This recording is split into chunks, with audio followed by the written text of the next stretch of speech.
एक कहानी ऐसी भी। हमेशा कहा जाता है कि किसी भी नई जगह पे जाओ तो साफ मन से ऊपर वाले को याद करके जाओ। पल्लवी ने भी नई जगह नई नौकरी ज्वाइन की थी और आज उसका तीसरा दिन था इस ऑफिस में। तीसरे ही दिन काम काफी सारा आया और उसने सोच लिया कि आज ही पूरा काम खत्म करके ही जाऊंगी। इसलिए वो देर रात तक ऑफिस में रुकी और अपना डिनर बाहर से मंगवा लिया। खाना खाकर उसने रिसेप्शन पे चाय मंगवाने के लिए फोन किया। पल्लवी ने कहा कि एक चाय दे जाना। उधर से आवाज आई, जी मैम। और उसके बाद पल्लवी अपने काम में लग गई। थोड़ी देर बाद दरवाजे की आवाज आई।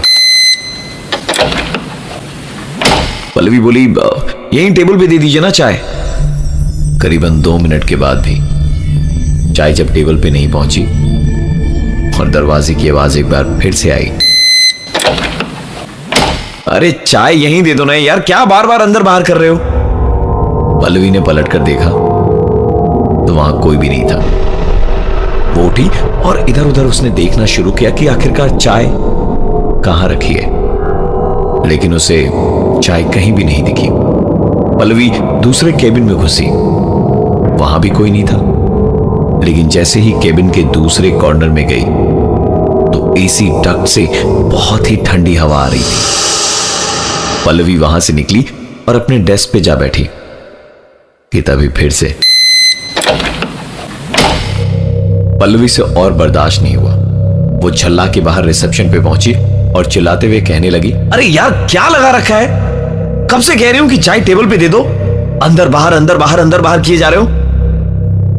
पल्लवी की बातें सुनकर सिक्योरिटी बोला, मैडम अगली बार आप इंटरकॉम पे फोन कर लीजिएगा, अंदर से सीधी आपकी आवाज बाहर नहीं आती है। पल्लवी ने गुस्से से कहा, मुझे क्या बेवकूफ समझ रखा है, अभी 15 मिनट पहले इंटरकॉम पे ही तो बोला था। यह सुनकर सिक्योरिटी ने कहा, पर मैडम मैं तो आधे घंटे पहले खाना खाने गया था, अभी बस 2 मिनट पहले ही आया हूं। इन दोनों के बीच ये बातचीत चल ही रही थी कि तभी हाउसकीपिंग वाला चंद्रशेखर वहां आया और सिक्योरिटी को अपनी आंखों से इशारा करते हुए पल्लवी से कहा, मैडम इनको टेबल छोड़ना अलाउड नहीं है सिवाय खाना खाने जाने के लिए। आज आपका तीसरा दिन है और आप इतनी देर तक रुकी हैं, आप थक गई हैं, बेहतर होगा कि आप घर चली जाएं, क्योंकि यहां रात के बाद शहर के रास्ते सेफ नहीं है। पल्लवी उनकी आंखों के इशारे देख के समझ गई थी, नई जगह नए लोगों के बीच सही बात मान लेनी चाहिए, और वो अपने घर के लिए निकल पड़ी। लिफ्ट जैसे ही ग्राउंड फ्लोर पे पहुंची तो आवाज आई, 6th floor। पल्लवी ने नया ऑफिस ज्वाइन किया था। वहां तीसरे ही दिन काम करते करते उसे काफी देर हो गई। उसने रिसेप्शन पे फोन करके चाय मंगवाई। चाय जब काफी देर तक नहीं आई, लेकिन दरवाजा 2 या 3 बार खुला तो वो सिक्योरिटी पे जाके चीखी चिल्लाई तो हाउसकीपिंग वाले चंद्रशेखर ने कहा, मैडम आप घर जाइए, यहां रात के बाद शहर के रास्ते सेफ नहीं है।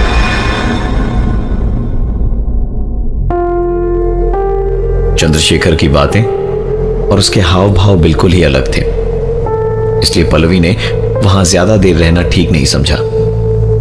वो तुरंत वहां से घर के लिए निकल गई। लिफ्ट जब ग्राउंड फ्लोर पे पहुंची तो आवाज आई, 6th floor।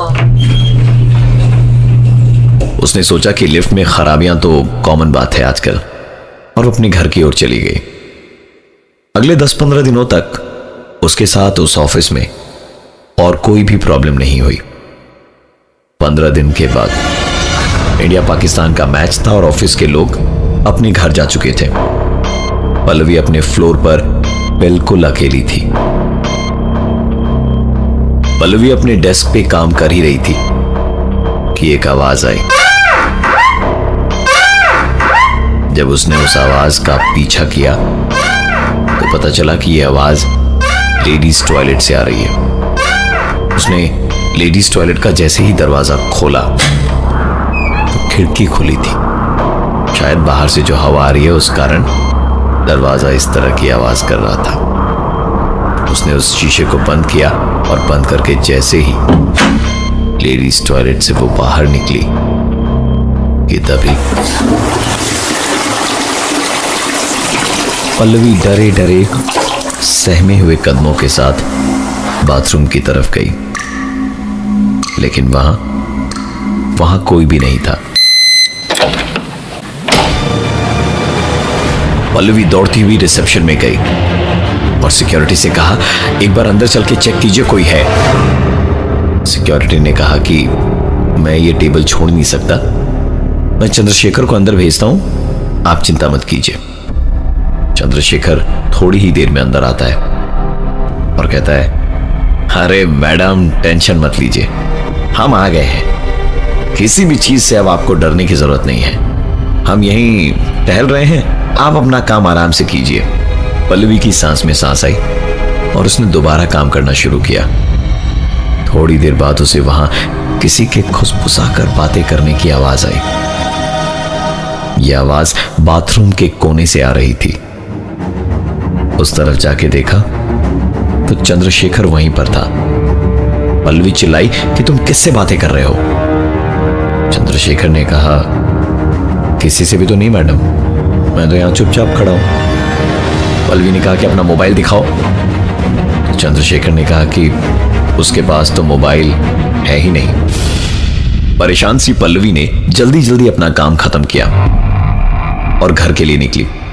लिफ्ट जैसे जैसे ग्राउंड फ्लोर की तरफ जा रही थी, किसी के साथ साथ सीढ़ियों से उतरने की आवाज भी आ रही थी। लेकिन जब वो ग्राउंड फ्लोर पे पहुंची तो ना तो कोई पैरों की आवाज थी और ना ही वहां से कोई दिखाई दिया।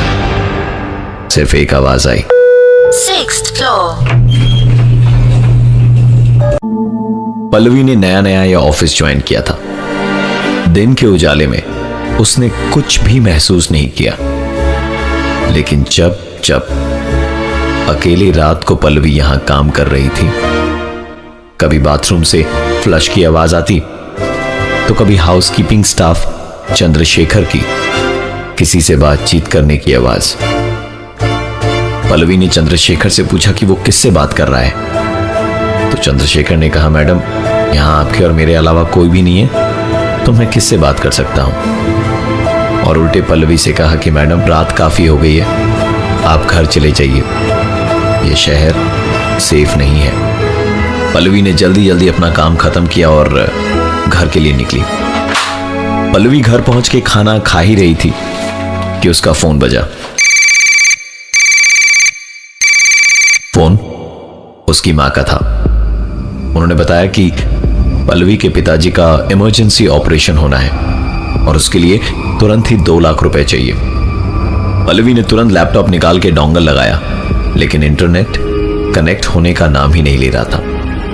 थक हार कर उसने गाड़ी निकाली और ऑफिस की तरफ निकली। ऑफिस पहुंच के उसने देखा कि रिसेप्शन पे कोई नहीं था। उसने सिक्योरिटी को आवाज लगाई तो वो भागा भागा ऊपर के फ्लोर से नीचे आया। पल्लवी बुरी तरह चीखने लगी और कहा, अगर तुम्हें जाना अलाउड नहीं है तो अब कैसे चले गए? सिक्योरिटी घबरा के बोला, मैडम मैं तो खाना खाने गया था, आप अंदर जाइए, मैं चंद्रशेखर को भेजता हूं। पल्लवी अंदर गई और इंटरनेट पे पैसे ट्रांसफर कर ही रही थी कि अचानक एक आवाज आई।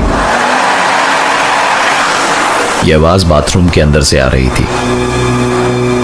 दबे कदमों के साथ पल्लवी जब बाथरूम के पास गई और दरवाजा खोला तो देखा वहां चंद्रशेखर खड़ा था। यह देख पल्लवी की सांसों में सांस आई। उसने चंद्रशेखर को चाय लाने के लिए बोला और दोबारा अपने काम में लग गई कि ठीक तभी यह आवाज प्रिंटर के पास से आ रही थी। पल्लवी जब प्रिंटर के पास गई तो उसने देखा प्रिंटर से ब्लैंक प्रिंट्स निकल रहे थे। चंद्रशेखर के अंदर घुसते ही प्रिंटर अचानक बीच में रुक गया।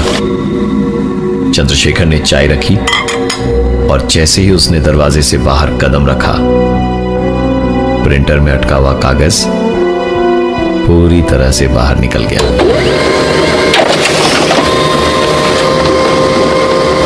ये सारी घटना पल्लवी की आंखों के सामने हुई थी। उसने तुरंत रिसेप्शन में जाकर चंद्रशेखर से कहा कि वो उसके साथ अंदर आकर बैठे। चंद्रशेखर उस फ्लोर में आया और टहलने लगा। ठीक थोड़ी देर बाद फिर से खुसुर फुसुर की आवाजें आने लगी। पल्लवी के पैसे अब तक ट्रांसफर भी हो चुके थे। वो सीधा चंद्रशेखर के पास गई और उस पर चीख पड़ी, किससे बातें करते रहते हो? पागल पागल हो क्या? चंद्रशेखर ने इस बार कुछ भी नहीं कहा। सर झुका के उसने पूरी बात सुनी और सिर्फ एक ही बात कही, मैडम रात हो गई है, रास्ते यहां सेफ नहीं है, आप घर चले जाइए। पल्लवी ने नया ऑफिस ज्वाइन किया था। वहां तीसरे ही दिन रात को देर तक उसे रुकना पड़ा और काम करते करते उसने चाय मंगवाई थी। चाय काफी देर तक नहीं आई, लेकिन उसके फ्लोर का दरवाजा 2 या 3 बार खुला। अचानक बाथरूम के अंदर से फ्लश की आवाजें आई। प्रिंटर से प्रिंट निकलने लगे। इन सारी घटनाओं के बाद जब उसने चंद्रशेखर यानी कि वहां के हाउसकीपिंग स्टाफ को अपने साथ अंदर बैठने को कहा, तो चंद्रशेखर वहां आया तो जरूर, लेकिन इधर उधर टहलने लगा और थोड़ी ही देर में उसकी किसी से बातें करने की आवाज आई। पल्लवी ने जब उससे बार बार पूछा तो वो सीधा नकार गया और कहने लगा कि वो किसी से बात नहीं कर रहा था।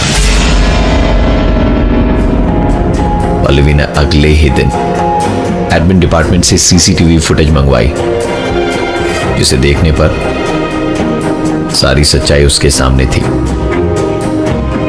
पल्लवी ने सबके वहां से निकलने का इंतजार किया और सबके निकलने के बाद चंद्रशेखर को बुलाकर सीसीटीवी फुटेज दिखाई और उससे पूछा कि अब सच बता दो, नहीं तो तुम्हारी नौकरी चली जाएगी।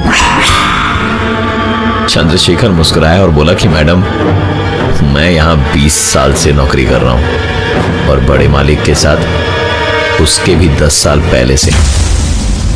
नौकरी तो मेरी जाने से रही, लेकिन जब सच्चाई आपके सामने है तो आपको बता दूं कि आखिरकार ये है क्या। पल्लवी चंद्रशेखर की बातों को बड़े गौर से सुन रही थी, इसलिए उसने तुरंत पूछा, बड़े मालिक? यहां तो एक ही चेयरमैन है। सुनकर चंद्रशेखर ने कहा, यह कंपनी 2 पार्टनर्स ने शुरू की थी और दोनों कॉलेज के दोस्त थे। बिजनेस जब बहुत अच्छा चलने लगा, एक दिन मेरे मालिक और इनमें पैसों को लेकर बहुत झगड़ा हुआ। मेरे मालिक को दूसरे मालिक ने पैसों के लिए जान से मारने की धमकी दे डाली थी।